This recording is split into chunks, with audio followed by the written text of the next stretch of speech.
Buenos días para todos.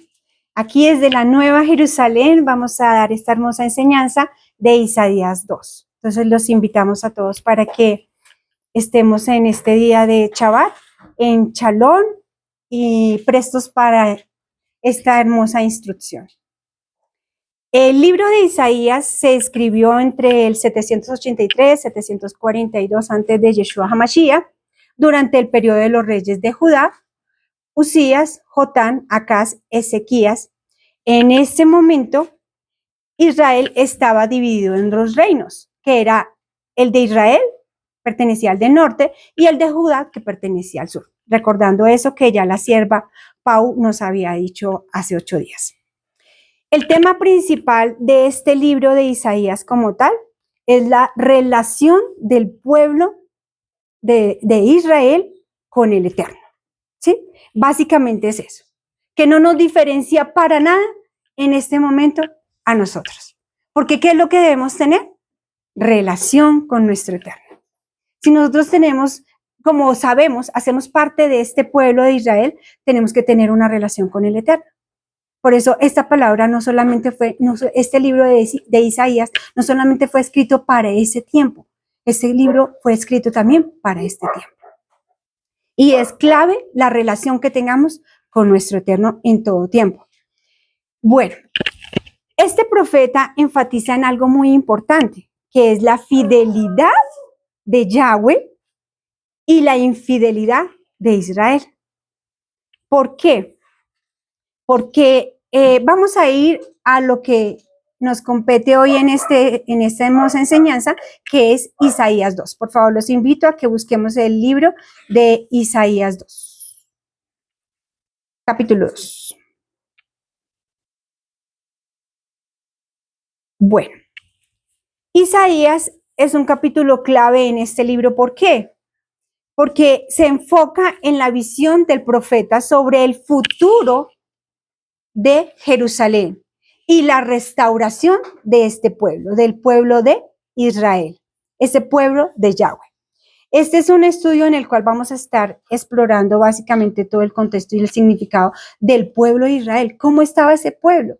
¿Sí? Porque aquí hay dos partes muy importantes. Una es la visión a futuro de lo que el rey quería mostrar, de lo que, Isaías quería mostrarle cómo es la condición del pueblo y lo que venía, lo que iba a acontecer, porque no todos podrían estar en la condición que ellos estaban. Pero el Padre, por su misericordia, por su compasión, Él siempre muestra todo a tiempo. Y como les decía, no solamente era para ese tiempo, sino es para este tiempo. Porque esa visión está por venir. Entonces nosotros también hacemos parte de ese pueblo de Israel. Bueno, yo veía aquí algo muy importante en Isaías, y era que en algunas Biblias, en algunas traducciones de la palabra, hay un título. En el mío, por ejemplo, dice Reinado Universal de Yahweh. ¿En algún título diferente? Sobre Judá y Jerusalén. Vicia, ok. ¿Alguna otra diferencia? ¿Diferente título? Futuro del Señor. El reinado futuro del Señor. Listo. En las diferentes versiones vemos diferentes títulos, pero yo me quedé con el de Reinado Universal de Yahweh. ¿Sí? Eso. Porque finalmente este es el enfoque del libro. La revelación de nuestro Abba que le dio a Isaías hace muchos años, la estamos viendo actualmente.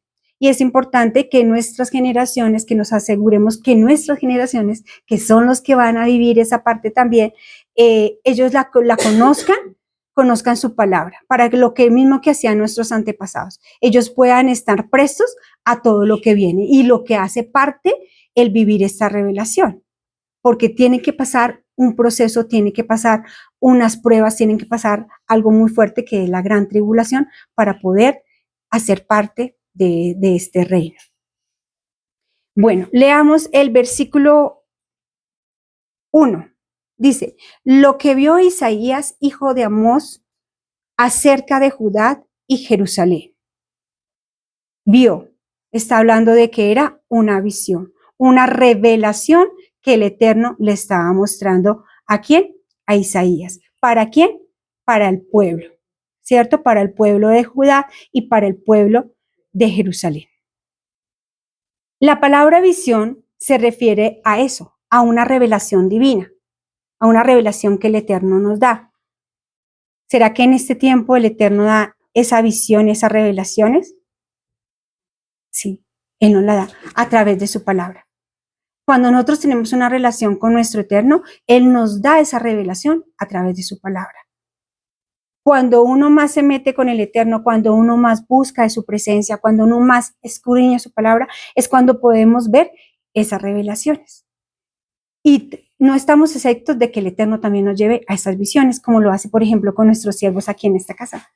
Nosotros somos testigos de que Él hace maravillas, no solamente con el pastor y la pastora, sino también con los siervos, con los otros siervos. Trae revelación de su palabra, profundiza de su palabra y nos muestra cosas que están por acontecer y que de pronto no están aquí en estas líneas que nosotros leemos, en estas palabras, pero que si profundizamos, sí las podremos encontrar.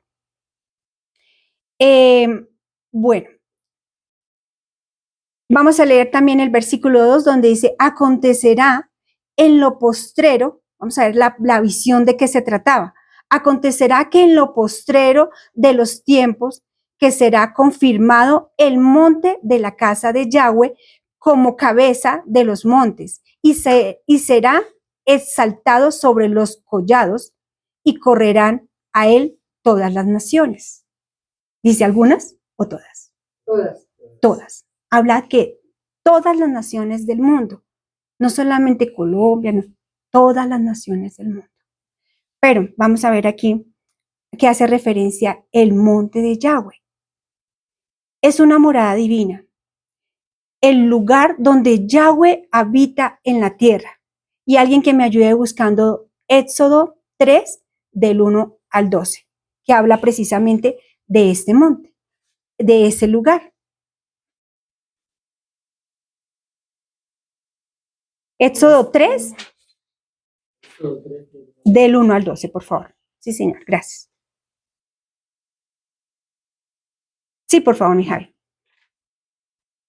Apacentando Moisés las ovejas de Jetro, su suegro, sacerdote de Madián, llevó las ovejas a través del desierto y llegó hasta Oré, monte de Yahweh.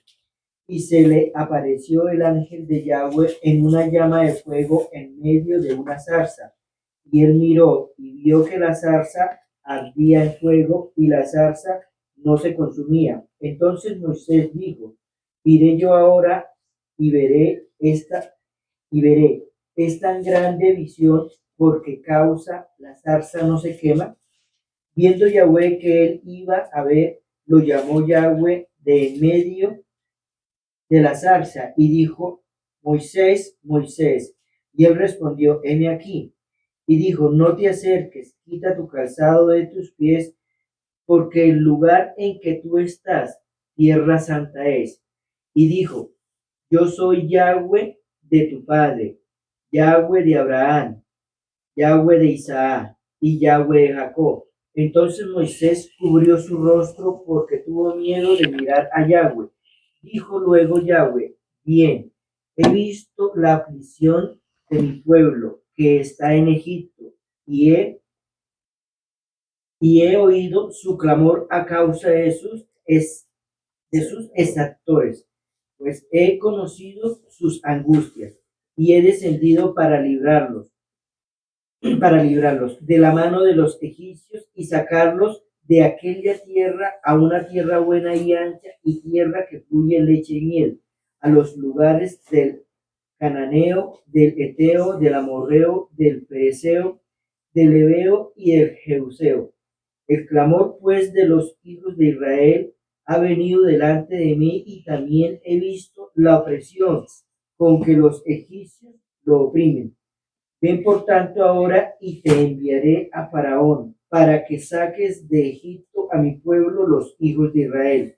Entonces Moisés respondió a Yahweh, ¿quién soy yo para que vaya a Faraón y saque de Egipto a los hijos de Israel?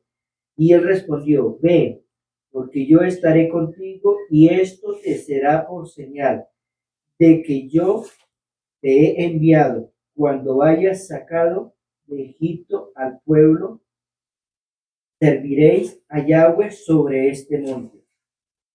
Así es. Entonces, por eso es que es el monte de Yahweh, porque es una morada divina. Y por eso es que Isaías aquí lo menciona. Pero también vemos que allí es un santuario, es un lugar sagrado donde se encuentra el arca de la alianza y la presencia de Yahweh. ¿Sí? Eso lo podemos encontrar en Primera de Reyes 8, del 1 al 9. Lo pueden apuntar ahí. Vemos también que es un centro de adoración.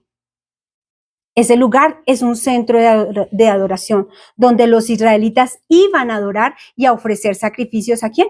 A Yahweh. Eso lo encontramos en Segunda de Crónicas del 25.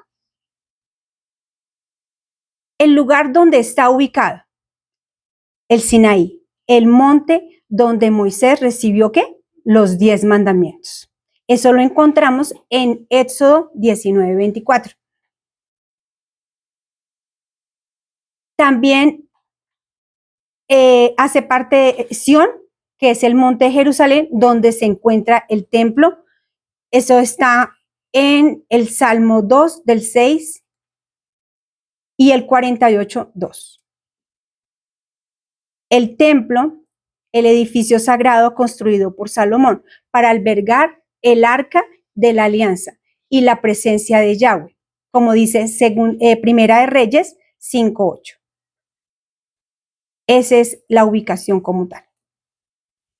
Vamos al versículo 3 y dice, y vendrán muchos pueblos y dirán, venid y subamos al monte de Yahweh, a la casa del Dios de Jacob, y nos enseñará sus caminos y caminaremos por sus sendas, porque de Sión saldrá la ley, de Jerusalén la palabra de Yahweh. Bueno, ¿a qué hace referencia a esto aquí? Actualmente, Yahweh nos escogió para comunicar y enseñar la verdad de su palabra a través de ¿qué? De las sendas antiguas, desde un contexto hebreo, ¿cierto? Porque esto lo enseñan, o sea, si una Biblia la cogen los católicos, la cogen los cristianos, pero realmente, personalmente, ¿a quién ha llevado de pronto en lo que conocía antes a escudriñar la palabra desde el contexto, desde su origen, que es el hebreo? ¿Alguno antes de estar aquí lo habían llevado a conocer la escritura desde un contexto hebreo, desde esas sendas, desde ese camino? No, realmente no, ¿verdad? Entonces, eso es lo que nos está indicando acá. Habla de esas sendas, pero ¿cuáles sendas? Son las sendas de Yahweh, esas sendas de justicia, como dice el Salmo 23:3. Alguien que por favor me lo ayude a ubicar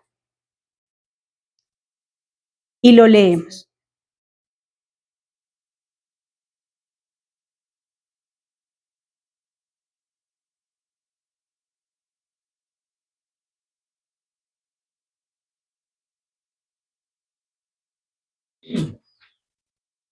Confortará mi alma, me guiará por sendas de justicia, en la atención de su nombre. Salmo 23. Sí, Señor. Caminos que conducirán a la justicia y a la rectitud, que es lo que quiere Él. Esas son las sendas. También están las sendas de verdad, de vida, de paz, las sendas del hombre, las sendas de injusticia, las sendas de muerte. Esas sendas de muerte están en Proverbios 14:12. ¿Quién me ayuda a leer Proverbios 14:12? Que habla de los caminos que conducen a la muerte, pero a una muerte espiritual y separación del Eterno, por estar practicando o haciendo cosas fuera de lo que el Eterno nos muestra que debemos hacer según su palabra. Hay caminos que al hombre le parecen derechos, pero su fin es camino de muerte. Esas son también esas sendas. Entonces debemos cuidarnos también de andar en esas sendas. Por eso es que Él nos aparta, nos saca, nos muestra y nos dice, mire, por acá es el camino. Por acá es el camino que debemos seguir para hacer la diferencia. No debemos seguir esas sendas. Hay unas sendas también que son las sendas espirituales. Esos caminos que conducen a la fe y a la confianza en Yahweh. Donde lo dice Hebreos 11, del 1 al 40. Solo vamos a anotar la cita bíblica ahí. Hay otras sendas que son las sendas de la obediencia. Y esas sí quiero que por favor las busquemos en Primera de Juan 2, del 3 al 6.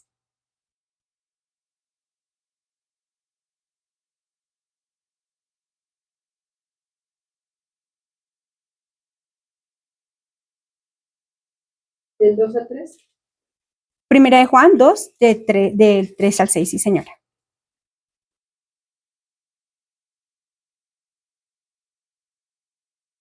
De todas las cosas que fueron hechas, y sin él nada de lo que ha sido hecho fue hecho. En él estaba la vida, y la vida era la luz de los hombres. La luz en las tinieblas resplandece, y las tinieblas no prevalecieron contra ella. Hubo un hombre enviado de Dios, el cual se llamaba Juan. Sí, esos caminos nos conducen a la obediencia, a la sumisión y a la voluntad de Yahweh. Es decir, a hacer lo correcto y lo que nos indica Él. Contrario a lo que veíamos de las sendas de muerte, ¿no? A seguir esos caminos. Hay otras sendas que son las sendas de la santidad, en la cual nos habla Primera de Pedro 1, del 13 al 21. Solo anotemos la cita bíblica, pero estos caminos nos conducen a la santidad y a la separación de Dios. Es lo que hace la diferencia entre los que están allí afuera del mundo y nos diferencia a los que buscamos esa verdad, a los que buscamos siempre andar en santidad y haciendo lo correcto. Esto no quiere decir, como tenemos o habíamos aprendido que ser santos, ser santos uno decía, uy, ser santo, uy, no. O sea, ¿quién es santo? Realmente nadie podría ser santo, pero la palabra nos enseña que sí podemos ser santos, sí podemos ser justos, bajo los parámetros que el Eterno nos muestra y bajo lo que Él nos indica que debemos hacerlo, pero sí se puede buscar esa santidad bajo la palabra y la instrucción del Eterno. Hay unas sendas también que son las del reino y hablan en Mateo 5:7. Esas sendas hablan del camino que conducen al reino de Dios y a la vida eterna, que tiene relación mucho con nuestro tema de hoy, que habla del reinado universal de Yahweh. Entonces vamos a ir a Mateo 5:7, por favor. Y alguien que me ayude a leerlo.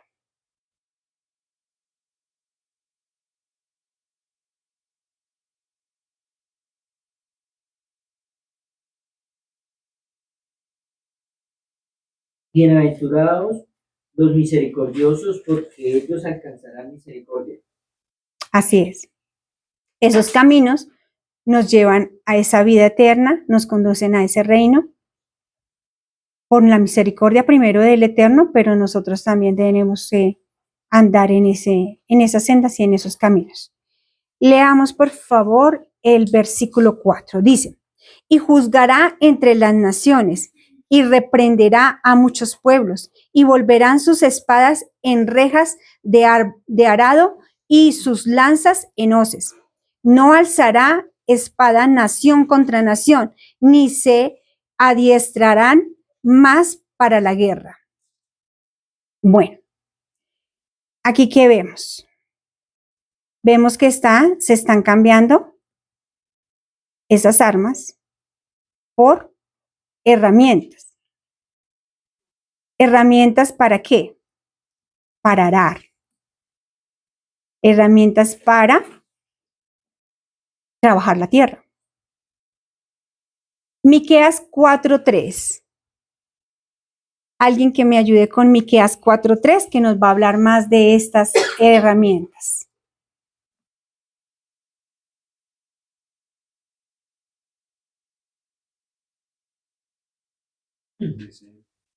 Y él juzgará entre muchos pueblos, y corregirá a naciones poderosas hasta muy lejos, y martillarán sus espadas para asadones, y sus lanzas para hoces.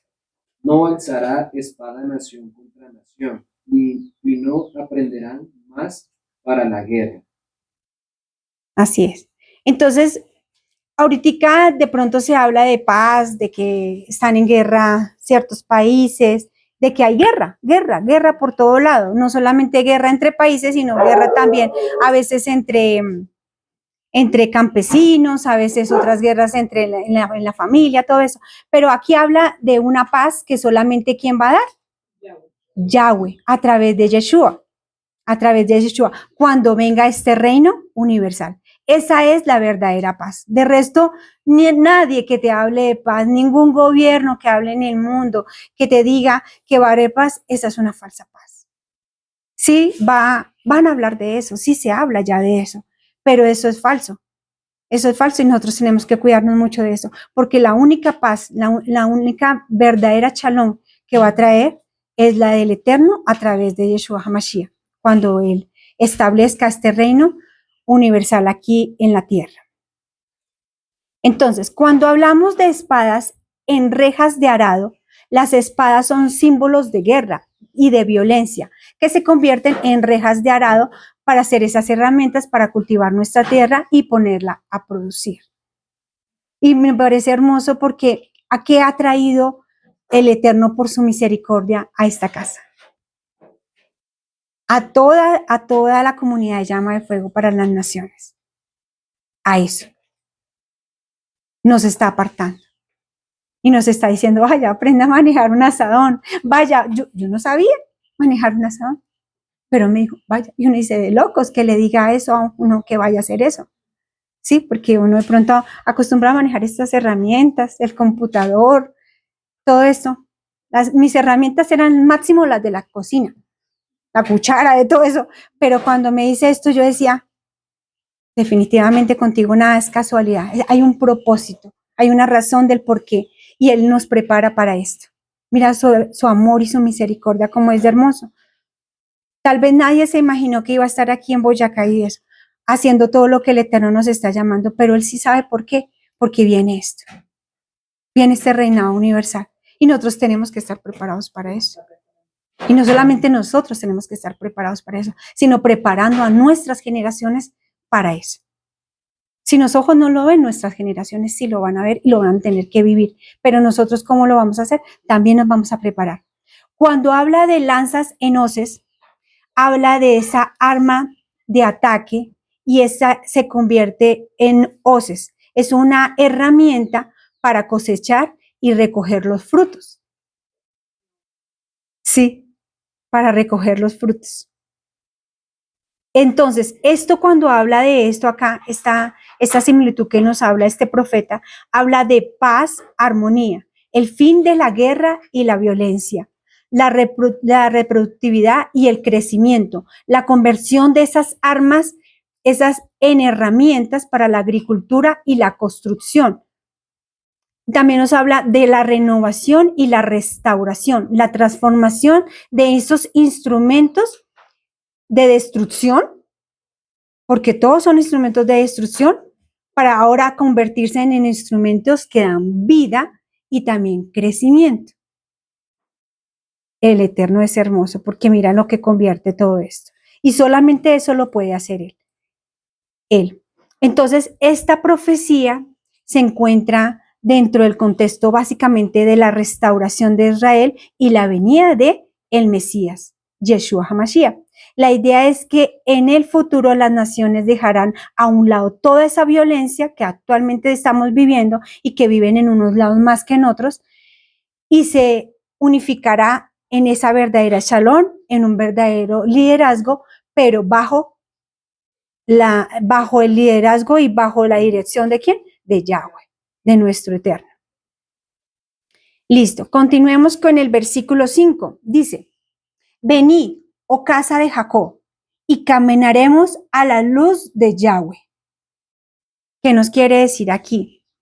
Cuando vamos a llevar esas buenas nuevas, cuando vamos a evangelizar, cuando vamos a mostrarle a las personas cuál es el camino, cuál es la verdad, ¿Qué es lo que realmente el Eterno quiere en este tiempo para aquellos que han sido escogidos, para esa casa, para ese remanente que está ahí? Aún, muchos están clamando por esta verdad. ¿Por qué? Porque muchos han sido engañados.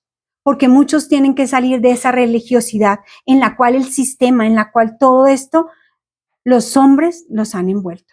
Porque eso es un engaño, es una mentira. Pero el Eterno, por su misericordia, nos ha llamado a nosotros, ¿para qué? Para que vayamos y seamos luz, para que verdaderamente vayamos y les mostremos el camino, para que preparemos a estas personas, a estos niños, a estos jóvenes que ya han sido escogidos para vivir este reinado.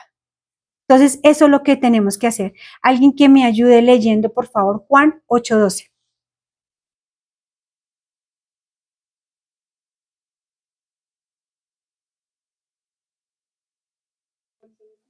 Sí, señora.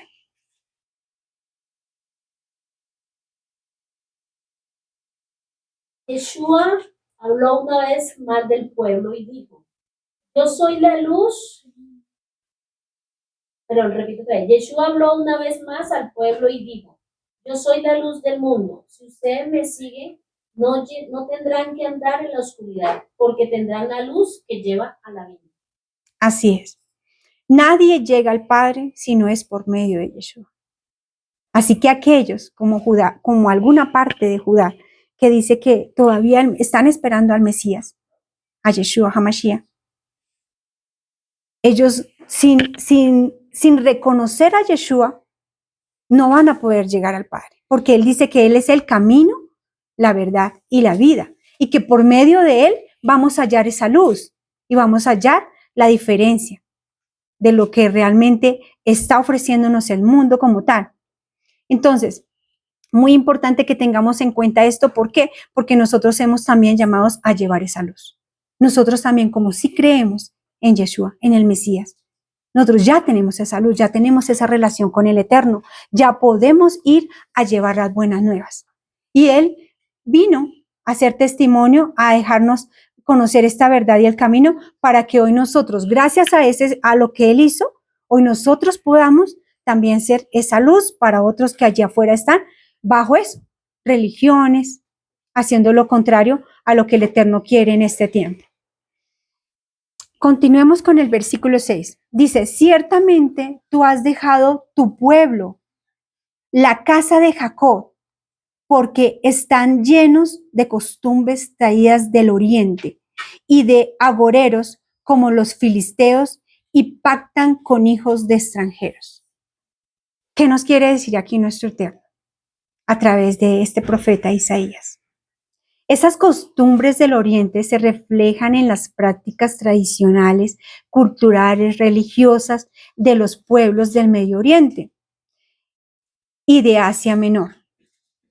Esa es religiosidad, idolatría, adoración a dioses falsos y a otros ídolos, como lo vemos acá.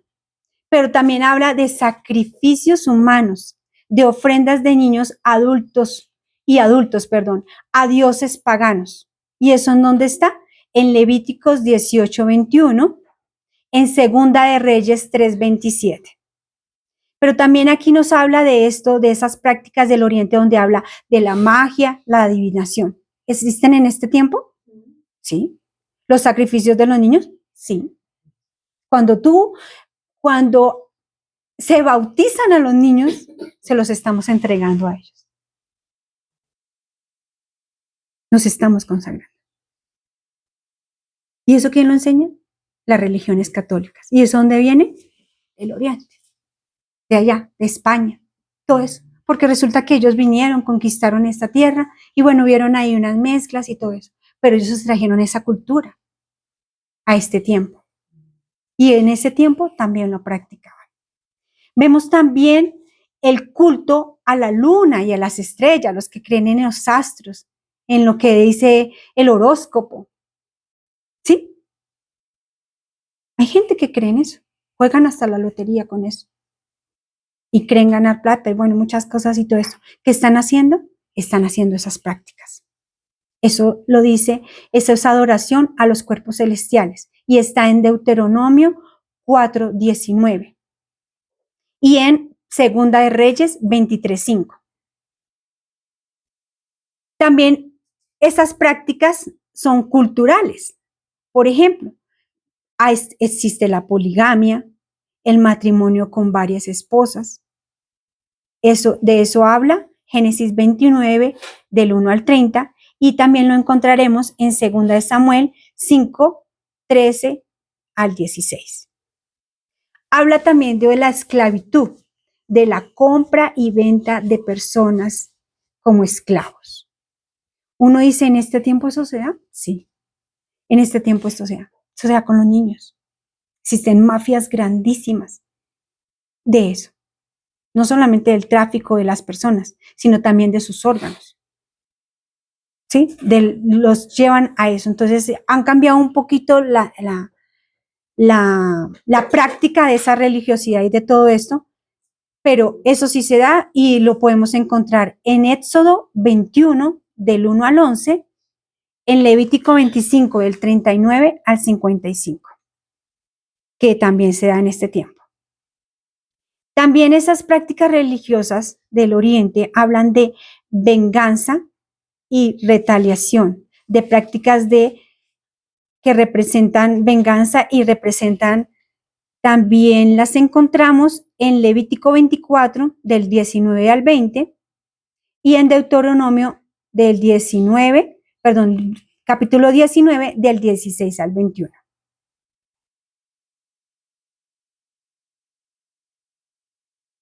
Estas prácticas también eran sociales y son sociales.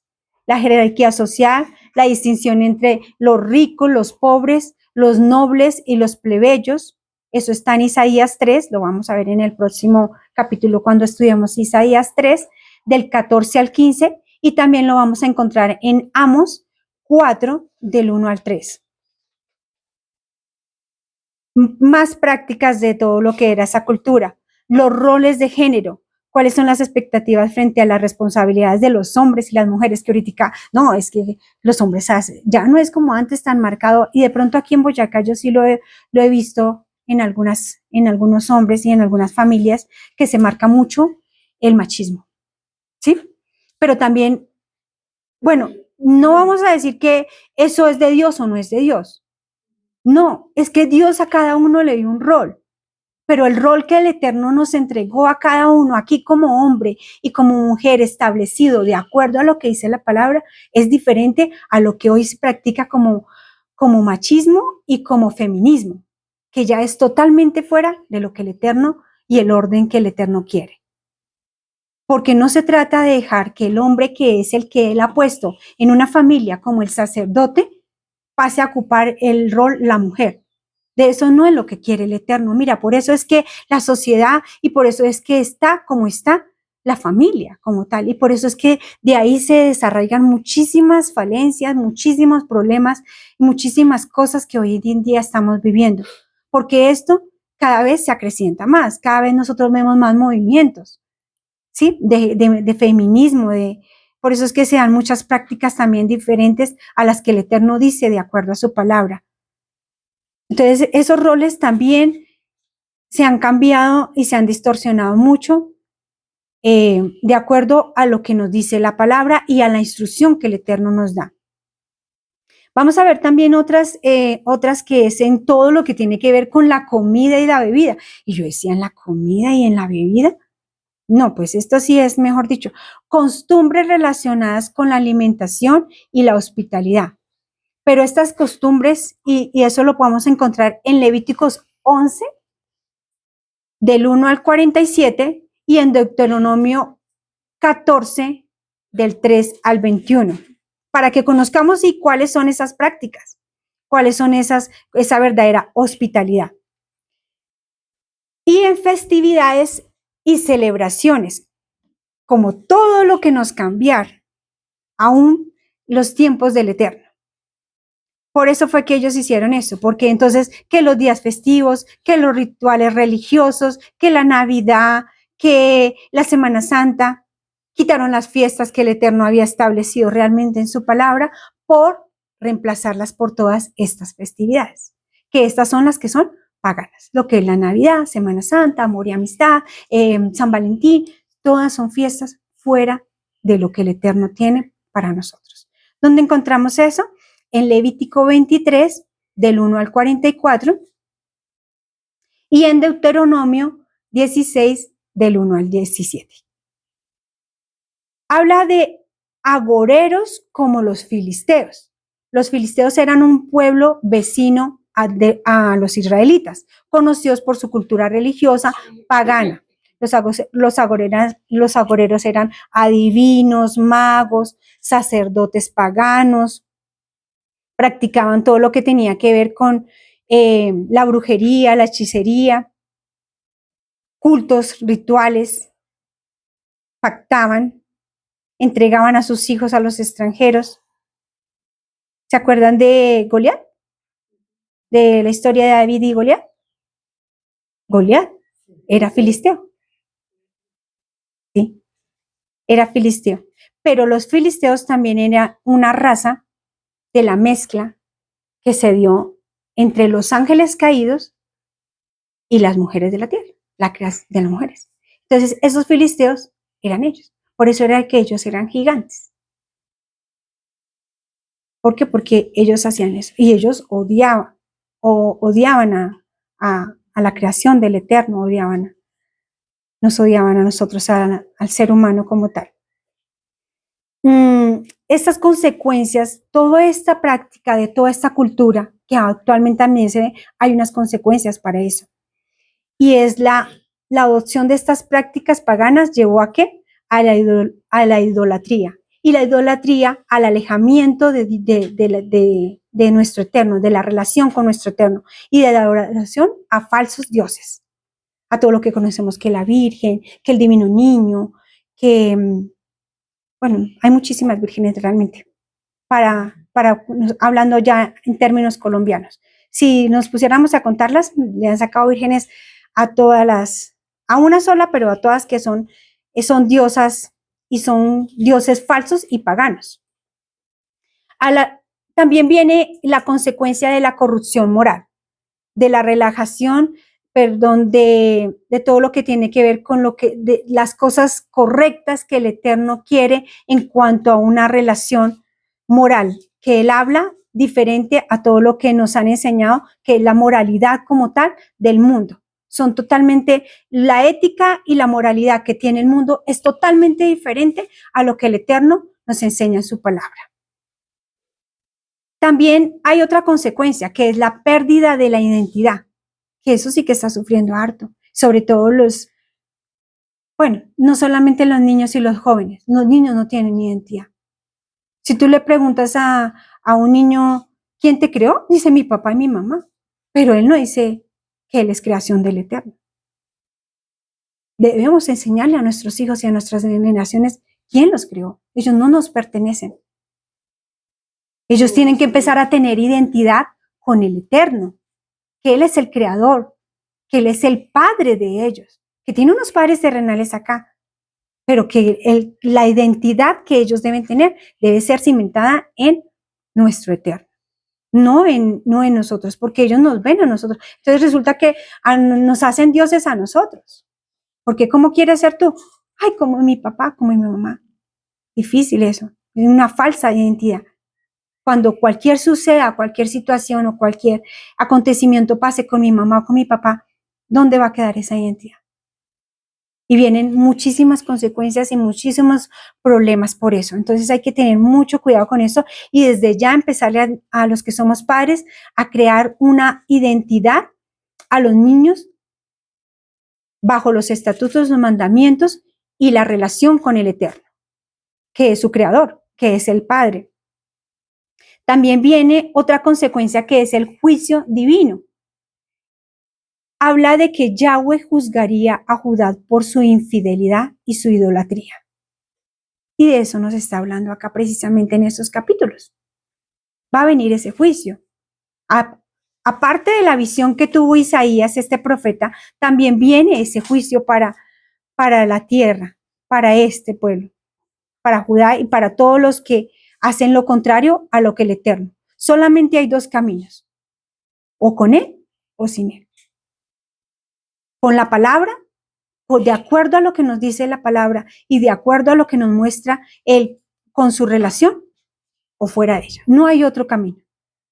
Entonces, estos filisteos fueron un pueblo antiguo que habitó en la región de Canaán, en la costa mediterránea del actual Estado de Israel, cerca de la Franja de Gaza. Eran un pueblo no semítico originario de la región de Egeo, que se estableció en Canaán hacia el siglo XII antes de Yeshua. El origen de ellos, de estos filisteos, se cree que eran de la región de Egeo, posiblemente de la isla de Creta o de la costa de Anatolia, actual Turquía. Eran un pueblo como indoeuropeo que se desplazó hacia el este debido a la presión de otros pueblos. Los filisteos se establecieron en Canaán hacia el siglo XII antes de Yeshua HaMashiach y fundaron varias ciudades como Gaza, Escalón, Asdod, Ecrón y Gad. Eran pueblos comerciantes, manineros, que benefició mucho la ubicación estratégica, pues que tenían esto por el comercio y todo eso, por lo que estaban ahí y negociaban con Egipto y Mesopotamia. Esa relación del pueblo de Israel y todo eso que hicieron con los filisteos fueron rivales de los israelitas. Y durante esa época, pues los veían a ellos como los rivales, los detestaban, pero resulta que los filisteos llevaron al conocimiento la tecnología, no solamente de muchas herramientas, sino también militarmente a los israelitas. Y esta alianza trajo grandes consecuencias de todo esto, porque no solamente ellos adquirieron sus herramientas, su tecnología, sus conocimientos, sino que además toda esa idolatría y todo eso, también esa mezcolanza hizo que ellos también se desviaran, porque pues por ende, ellos ya venían con el conocimiento de lo que eran las sagradas escrituras, los mandamientos, los estatutos. Ellos ya traían eso, pero esta mezcla que el Eterno nos dice que no debemos tener esas mezclas, que no las debemos hacer, precisamente por eso, eso conllevó a que Israel se alejara del Eterno y empezara a asumir todas estas prácticas, asumir todos estos dioses y a empezar a hacer cosas que el Eterno no quería. Los filisteos aparecen en la palabra de nuestro Eterno como enemigos de Israel en varias ocasiones. Lo vamos a encontrar en 1 Samuel 4, del 1 al 11. Los vamos también a encontrar en la victoria de David sobre Goliat, en 1 Samuel 17, del 1 al 18. Y lo vamos a encontrar en la guerra entre los israelitas y los filisteos durante el reinado de Saúl. Esto está en 1 Samuel 13, 14. Esta cultura y religión de los filisteos tenían una cultura, eran paganos, dioses, adoraban a los dioses como Dagón, Baal y Astaret. Eran conocidos por su habilidad en la metalurgia, que eran herramientas, y la cerámica. Cuentan por aquí que los filisteos desaparecieron y ese pueblo se distinguió, ¿cómo se llama? Se me fue la palabra. Se distinguió, extinguió, correcto, perfecto, gracias Andrés. Se extinguió más o menos en el siglo V antes de Yeshua y fueron absorbidos por otros pueblos como los babilonios y los persas. Eso es un poquito que quería contarles acerca de esta cultura y de estas prácticas que se llevaban a cabo de acuerdo a lo que nos menciona en el versículo 6 de 2 Isaías. Vamos a ir y leemos Isaías 2:7. Su tierra está llena de plata y oro, sus tesoros no tienen fin. También está su tierra llena de caballos y sus carros son innumerables. Bueno, la sociedad estaba tan corrupta o está tan corrupta que lo que hacen es construir, pero cosas para destruir, y no lo vemos en esta época, sino lo vemos desde épocas mucho más atrás. Siempre ha buscado el hombre como eso, pero esto viene gracias a tener esas alianzas y a todo eso que hizo el pueblo de Israel en esa época. Habla de su pecado, habla del problema que no es tener mucho dinero, porque no se trata de que la persona que es rica entonces no tiene al Eterno, no. No se trata de eso, no se trata de que el problema sea el dinero o los recursos que se tengan, no, sino de cómo la desobediencia, como dice Deuteronomio 17:16, acá nos van a explicar un poquito más acerca de esto. Por favor, alguien que me ayude a leer Deuteronomio 17:16 para que entendamos un poquito más acerca de qué nos está hablando acá nuestro Eterno. 17:16. Sí, señora. Pero él no aumentará para sí caballos, ni hará volver al pueblo a Egipto, con el fin de aumentar los caballos por Yahweh.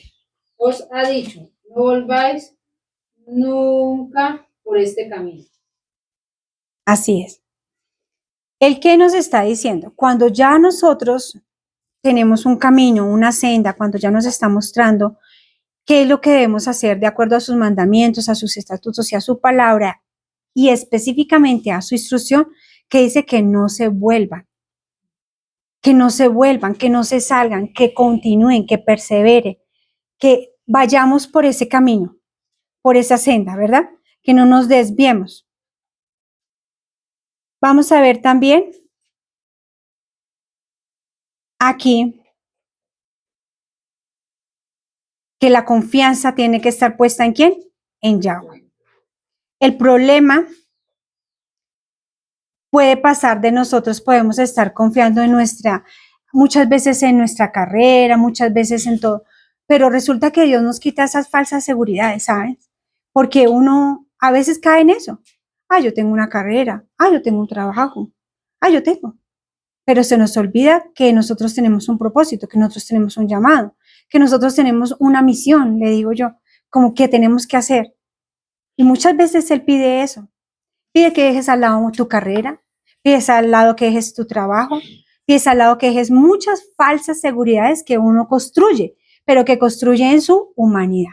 Y que tal vez en su momento el Eterno nos permite para subsistir, para hacer su propósito y cumplir con el llamado que Él nos ha dado, pero que no podemos confiar en eso, porque Él nos va a estar instruyendo y nos va a estar mostrando qué es lo que en determinado tiempo quiere que estemos haciendo.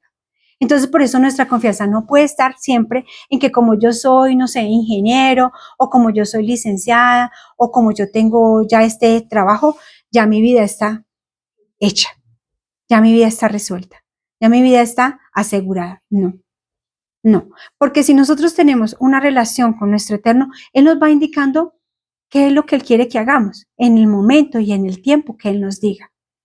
Por eso es que en este tiempo Él también ha sacado a muchas personas de sus falsas seguridades, de sus falsos trabajos. Uno dice, pero yo creí que yo ya lo tenía todo y que estaba bien, porque estaba enseñando, porque estaba haciendo la voluntad del Eterno. Y Él me dice, no, muévete porque yo quiero llevarte para Boyacá.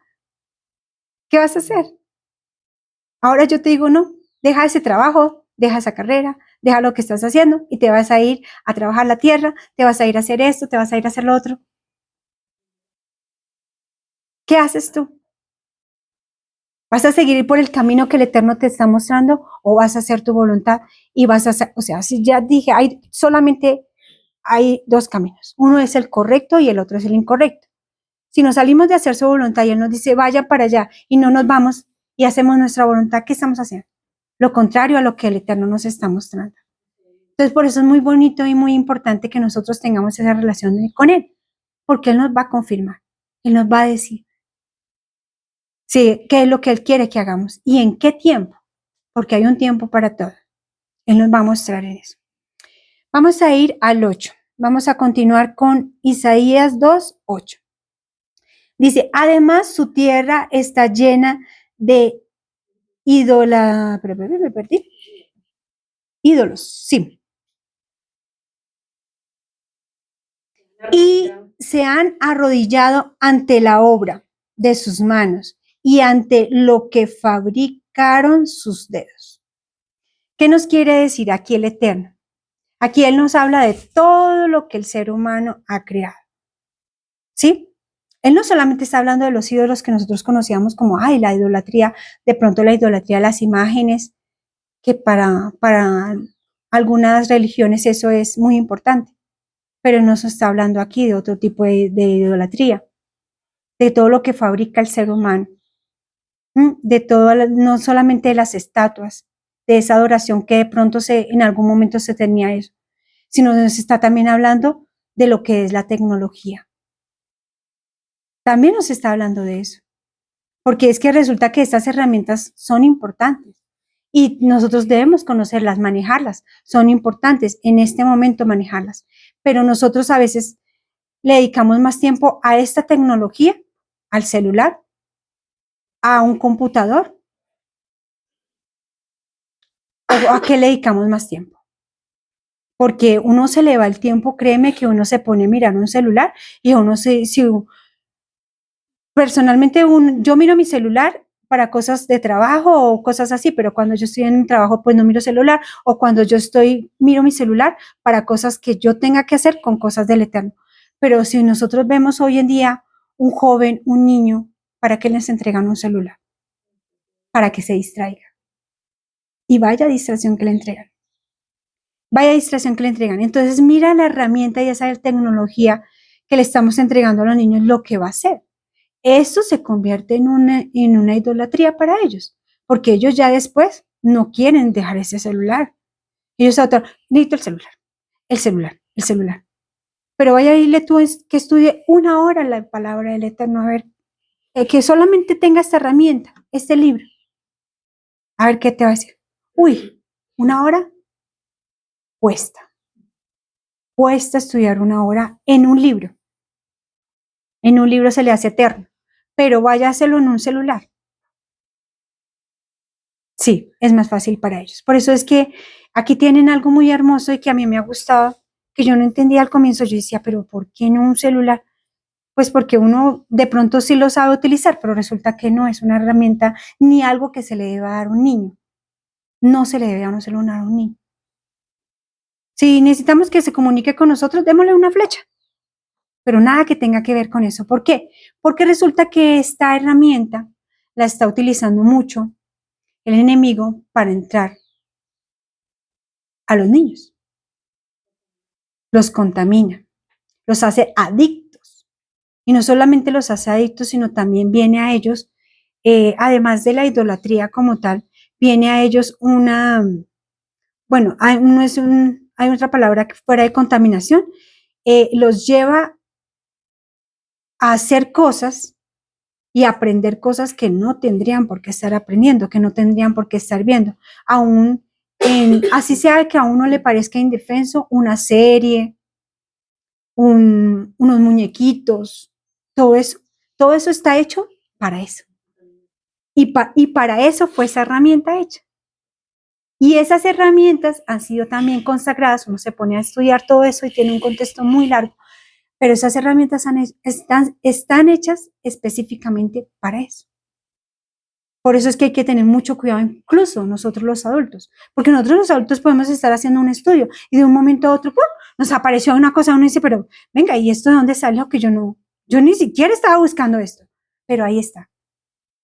Entonces, ¿qué viene? A traer contaminación visual, auditiva, ¿sí? Hay que tener mucho cuidado con esa tecnología que, aunque aparentemente es de gran ayuda e indispensable para nosotros,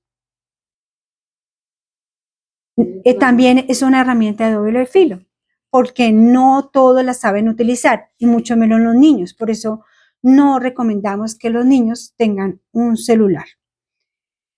Eso. Vamos a leer el versículo 9 y dice, y se ha inclinado el hombre y el varón se ha humillado, y por tanto no los perdones. Aquí hace referencia, hace referencia a todo lo que tiene que ver con humillarse. Ve y pide perdón. No discutas, acepta la reprensión de la gente. Hay mucha gente que se ofende por eso. No, pedirle perdón yo a esa persona, no. Y nos cuesta. Y es difícil. Pero si el Eterno dice que lo haga, ¿será porque hemos herido a esa persona? ¿Será porque hemos hecho algo incorrecto, algo fuera de lo debido? Entonces tenemos que hacerlo. ¿Por qué? Porque el Eterno lo demanda. Es por eso que lo tenemos que hacer. Tenemos que eso trae humillación. Y eso es lo que al ser humano le cuesta o nos cuesta pedir perdón, porque tenemos que humillarnos. Muchas veces uno dice, no, si esa persona no viene y me pide perdón, yo no lo voy a perdonar. Y si no es así, y si yo tengo que ir a pedir perdón, aunque yo crea que es que ella me tiene que venir a pedir perdón, no, nosotros tenemos que perdonar. Vamos a leer Colosenses 3:13. A ver si es que es algo que nosotros, ¿es una elección pedir perdón o es que lo debemos hacer?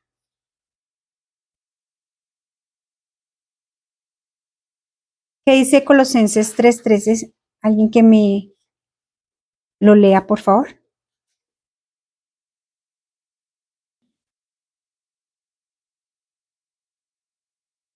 Dice, soportándose unos a otros y perdonándose unos a otros, si alguno tuviera queja contra otro, de la manera que Mashiach los perdonó, así también hagan ustedes. Así es. Si él, Yeshua, siendo el hijo de Yahweh, nos perdona, porque nosotros le faltamos a él. Hacemos cosas indebidas para nuestro eterno. Y si él, siendo quien es, nos perdona, entonces, ¿cuánto más nosotros? No tenemos que bajarnos de ese ego, porque eso es un ego y hay que tener mucho cuidado con eso. Humillarnos y pedir perdón, aunque a nosotros no nos parezca, porque es que hay veces que uno dice, pero yo lo herí, pero ¿a qué hora uno no se da cuenta de cuándo lo ofendí o cuándo le falté al respeto? No, si él quiere estar bravo, pues que esté bravo. No, no es así. Nosotros tenemos que pedir perdón. Perdón y más cuando el Eterno nos lleva a eso. Nos dice, pidan perdón, es que Él lo está diciendo ahí. ¿Por qué nos dice? ¿Por qué nos dice? Dice, soportándonos los unos a los otros y perdonándonos. Es que es fácil tener una relación con una persona. Nosotros los seres humanos somos muy complicados. Nos herimos fácilmente. Por nada nos herimos. Pero ¿cuánto nos cuesta ir a pedir perdón cuando herimos a otra persona? Cuando lastimamos a otra persona. Aunque a nosotros no nos parezca, pero sí. Entonces sí tenemos que sentarnos, hablar con esa persona. Ven, perdóname porque te herí. Y esas heridas a veces causan más dolor que coger a una persona y darle una cachetada. O lastimarla físicamente. Pero una palabra o decir algo que a uno realmente uno dice, pero también tan, ¿cómo se llama eso?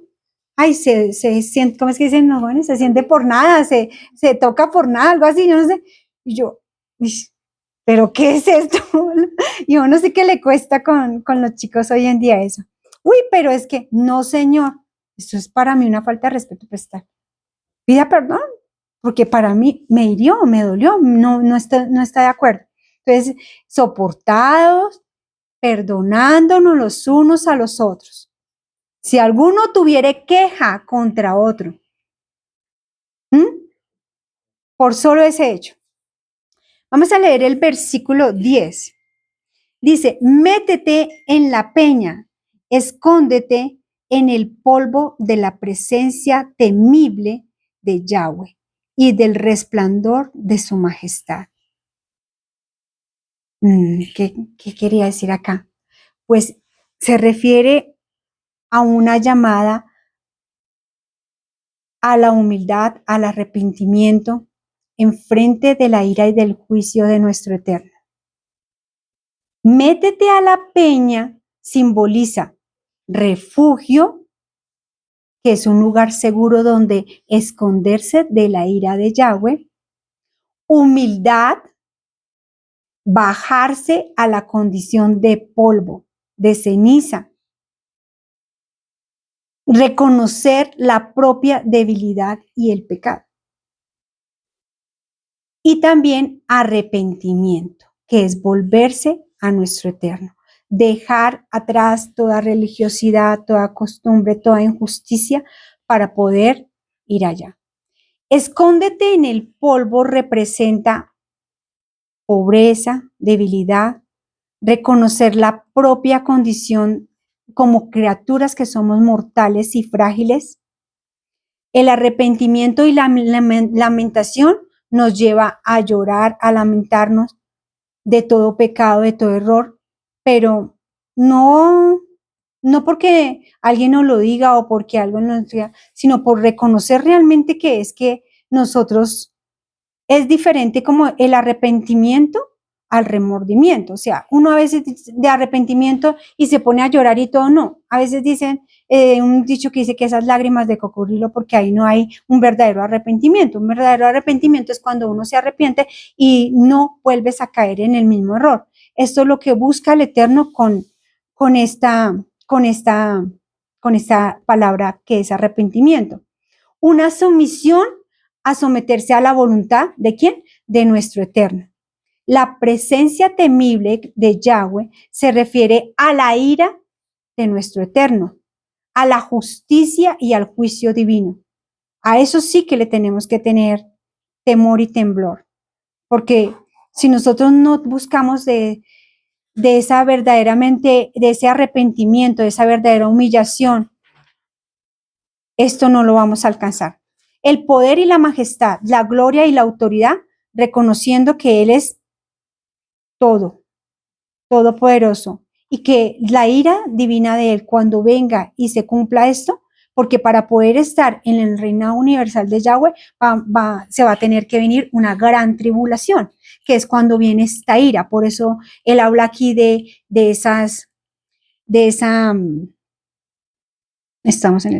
ese polvo, de esa peña, porque no va a haber lugar donde se pueda esconder la persona, no va a haber, por más que busque, no la va a ver. El temor a Yahweh, el respeto a la reverencia hacia la divinidad, es todo lo que debemos reconocer. El resplandor de su majestad, que simboliza la gloria de nuestro Eterno, la santidad de Él, la autoridad de nuestro Eterno. Aquí Isaías llama al pueblo ¿a qué? A que se humille, a que se arrepienta, a buscar refugio en Yahweh, ante esa ira y ante ese juicio divino, porque la peña y el polvo representan humildad y arrepentimiento, mientras que la presencia terrible y el resplandor de la majestad de Yahweh simboliza toda la ira y también la gloria del Eterno, porque todo esto es por amor a su pueblo, por amor a todo lo que, a su creación, es que Él va a permitir todo esto.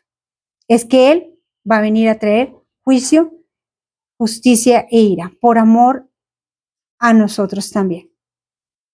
Vamos a leer el 11 y dice, la altivez de los ojos del hombre será abatida y la soberbia de los hombres será humillada, y Yahweh solo será exaltado en aquel día. Totalmente diferente a lo que vemos hoy en día. Hoy en día, Él no es el único exaltado, pero para este tiempo dice que Él será el único exaltado, que Él será el único. ¿Por qué? También habla aquí de la altivez de los ojos del hombre será abatida y el orgullo, la soberbia de los hombres será humillada y solo Yahweh reinará. Vamos a leer Proverbios 16, 18. Porque nos habla aquí del orgullo, de la falta de humildad.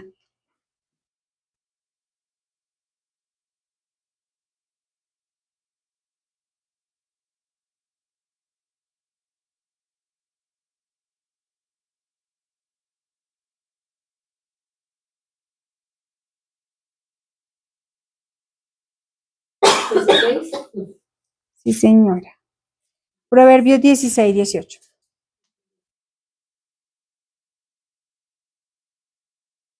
Antes que el quebrantamiento es la soberbia, y antes de la caída de la altivez de espíritu. Mejor es humillar el espíritu con los humildes que repartir despojos con los soberbios. Sí, por eso es que Él nos pide que nos despojemos de todo orgullo, que dejemos toda altivez y eso, porque eso nos separa de su presencia, eso nos separa de todo lo que el Eterno quiere y mostrarnos para...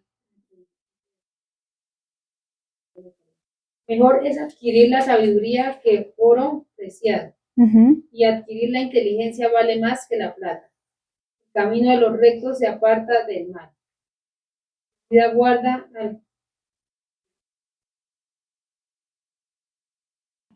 camino de los rectos se aparta del mal. Que guarda su camino.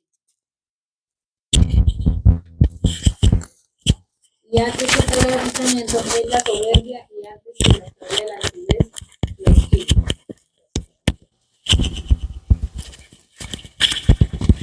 Listo.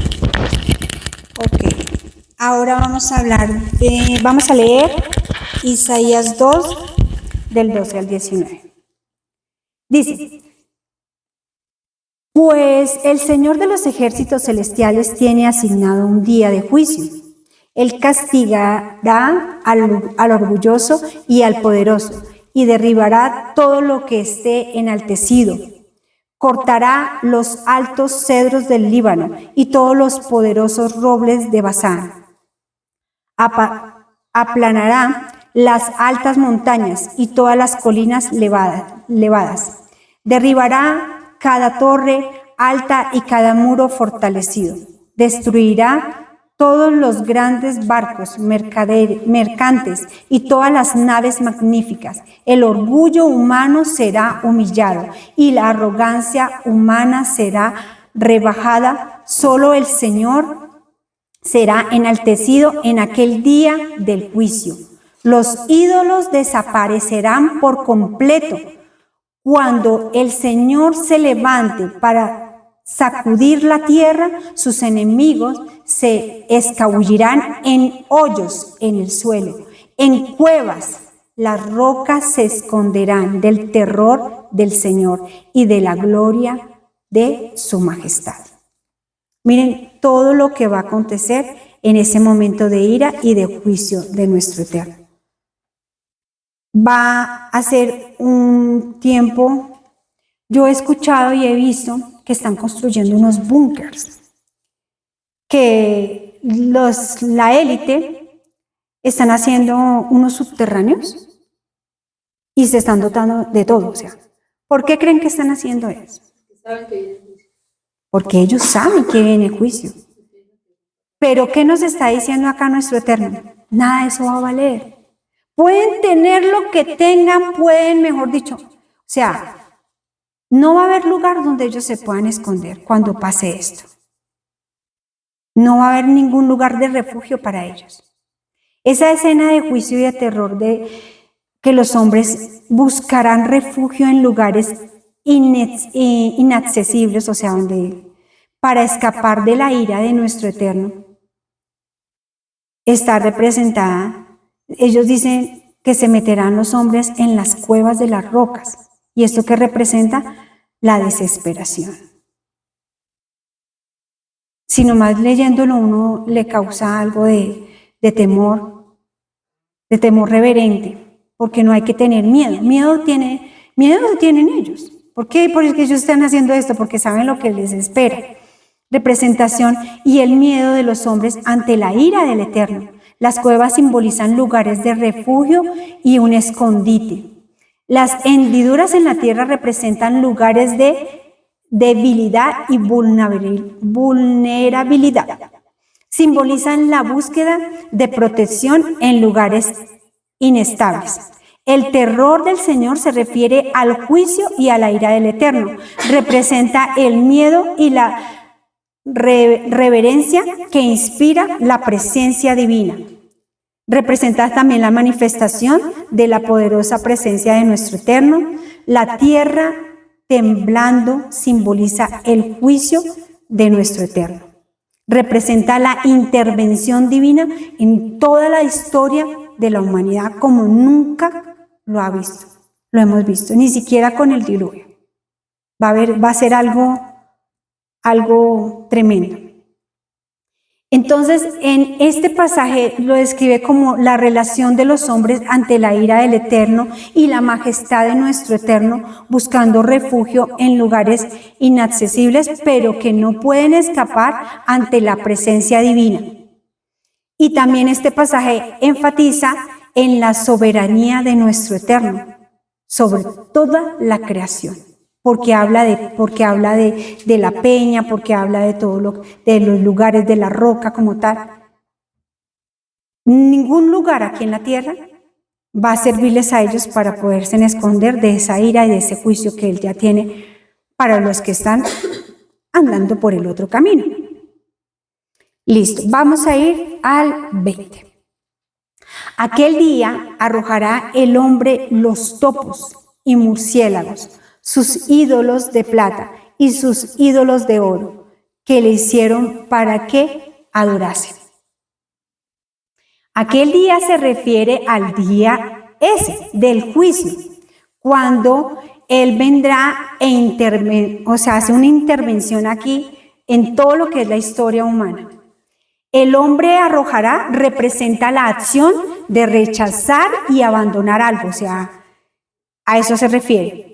En este contexto, los hombres rechazan sus ídolos y objetos, todo lo que tiene que ser de adoración. Ahí sí dicen, uy, esto era en serio, ahora sí, terrible. Ahí sí, mejor dicho, si son anillos, si son oros, sí, porque la gente a veces dice, no, tiene hasta en eso, hasta en una prenda. Eso también puede ser, en eso pueden tener la idolatría como tal. En este contexto, los hombres rechazan a todo lo que son esos ídolos, todo lo que son esos objetos de adoración pagana, y los topos y los murciélagos simbolizan la oscuridad, la ignorancia y la ceguera espiritual. A eso se refiere. También representan los lugares donde se esconden los ídolos y objetos de adoración pagana. Los ídolos de plata y oro representan esa riqueza y la opulencia material, porque hay mucha gente que se cree que porque como tiene, entonces puede humillar, no les va a valer nada de eso. Pueden hacer lo que quieran con las personas, pero no les va a valer eso, Todo eso va a ser también destruido. Lo que representan los lugares donde se esconden los ídolos de los objetos de la oración pagana, y los ídolos de plata y oro representan pues todo lo que es la parte material, pero también simbolizan la adoración y la veneración de objetos creados por el hombre, que había hecho para adorarlos, como los celulares, lo que ya habíamos hablado. Destaca la intención original de crear y adorar estos ídolos. Subraya la idolatría y la infidelidad del hombre hacia el Eterno. En este versículo, aquí lo que nos quiere hablar el profeta, en resumidas cuentas, es que describe la relación de los hombres en el día del juicio de nuestro Eterno, cuando reconozcan todo lo que son vanidad, idolatría, adoración pagana, y arrojar todo esto. Y hace énfasis en la necesidad de abandonar todo eso para volverse realmente al Eterno. Y lo van a hacer. Algunos lo van a hacer solamente de corazón y otros sí lo van a hacer con un verdadero arrepentimiento para alcanzar misericordia de nuestro Eterno. Vamos a leer el versículo 21. Dice, y se meterá en las hendiduras de las rocas y en las cavernas de las peñas, por la presencia formidable de Yahweh y por el resplandor de su majestad, cuando se levante para castigar la tierra. Bueno, aquí este pasaje nos lo describe perfectamente de todo lo que va a pasar, de este juicio y la ira de nuestro Eterno. ¿Por qué?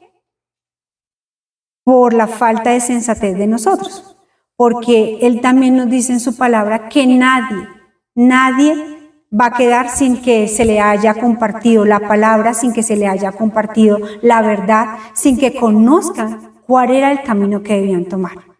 Entonces, eso va a estar claro para todas las personas. No van a poder decir, a mí no me compartieron, a mí no me dijeron, no va a haber ninguna excusa para eso.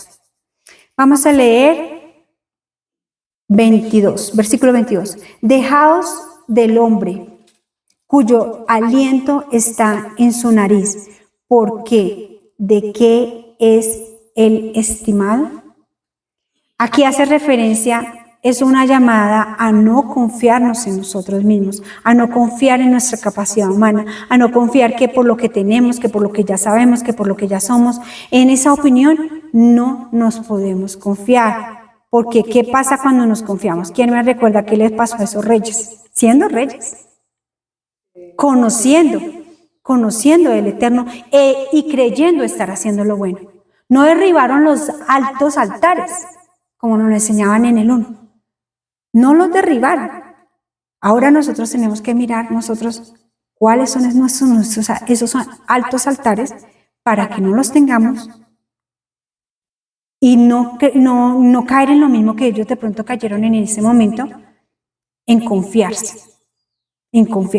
Y más nosotros que porque ya creemos conocer la verdad, que porque ya estamos caminando por el camino correcto, no nos podemos confiar. Es un llamado más a no confiarnos en nosotros mismos. Es un llamado a tener cuidado con las capacidades que el Eterno nos ha dado a nosotros como seres humanos. A no confiarnos en esa propia sabiduría, ¿no? Sino es pedir una sabiduría binah. Porque tenemos dos clases de sabiduría, binah y Jotmah. Y la Jotmah es el conocimiento de todo lo que nosotros conocemos, que ya lo sabemos. Pero la sabiduría binah es la que viene de nuestro Eterno. En esa sabiduría es la que nosotros tenemos que estar andando siempre para no creernos y que ya la sabemos todas. No dejar de depender de la aprobación y el reconocimiento de los demás. Tener mucho cuidado con eso. Sí, no creernos que porque, hoy sí, estamos bien, estamos aquí, cimentados en la palabra, estamos haciendo las cosas correctas, estamos haciendo conforme a lo que el Eterno nos dice. Cuidado con eso. Tenemos que también cuidarnos de eso porque no porque hoy lo estudiamos, mañana lo dejemos de estudiar y entonces ya mañana pues ya no lo vamos a tener. Cuyo soplo de vida está en su nariz, yo decía. Sí, la respiración, soplo de vida, se refiere al alma, a la Nechama, a ese espíritu, ese aliento de vida que nos fue dado. Entonces, el aliento de vida que nos fue dado por el Eterno, por eso es la pregunta. La nariz simboliza la vida y la respiración, recordando que la vida es frágil y temporal, ¿cierto? Tenemos ahorita, podemos respirar, dejamos de respirar, ¿qué pasa? Se muere. Pero el problema no es que se muera, el problema es si se muere y está bien cimentada. Implica que la comparación con Dios y el hombre no tiene un valor sin igual real. O sea, nunca podemos creer que porque respiramos y tenemos ese aliento de vida y que porque estamos en su palabra y estamos haciendo la perfecta voluntad del Eterno, entonces confiarnos en eso y creernos ya como Dios. Tenemos que tener cuidado con eso. Entonces, este pasaje básicamente nos enfatiza en la limitación y fragilidad humana, que eso sí debemos ser muy conscientes, la necesidad de confiar completamente y depender, tener esa plena identidad en nuestro Eterno y no en la opinión humana o en lo que nos digan los demás, y la importancia de buscar esa aprobación divina que nos da nuestro Eterno.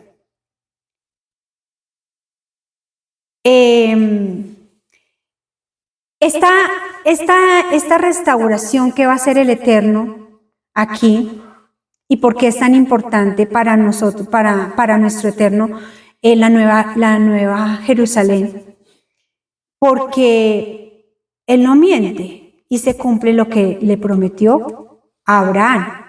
Dios prometió a Abraham que haría una nación grande y que Jerusalén será ese centro de su presencia. Lo dice en Génesis 12, del 2 al 3. También va a hacer esto, va a cumplir con esto, porque en el reino de David, Jerusalén se convierte en la capital del reino de Israel, bajo el rey David.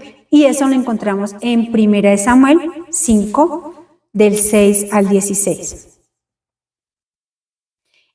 La Nueva Jerusalén, la profecía de Isaías sobre la Nueva Jerusalén, donde el Eterno habitará su pueblo para siempre, también lo encontramos en Isaías 65, del 17 al 25. Y aquí también nos habla de la revelación de nuestro Eterno, que es, ¿por qué Jerusalén es tan importante para nuestro Eterno? Porque allí nació Yeshua HaMashiach, en Belén. Eso está en Lucas 2, del 1 al 20. Para nuestro Eterno también es importante Jerusalén, porque allí fue el sacrificio en el madero. Lo dice Mateo 21, del 1 al 11. Y después también allí vino la resurrección de Yeshua HaMashiach. Y aquí los discípulos reciben al Ruach HaKodesh. Eso está en Hechos 2, del 1 al 47.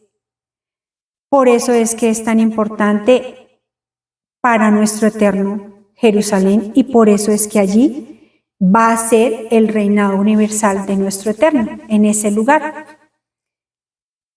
Jerusalén representa la presencia de nuestro Eterno en medio del pueblo, representa la restauración, el recordatorio de la redención de Yeshua cumplida, y representa la esperanza futura del pueblo y de la reunión de las dos casas, que es casa del norte, casa del sur, Israel y Judá. Eso era lo que queríamos compartirles hoy. Muchas gracias. Dime. Pues digamos que algo que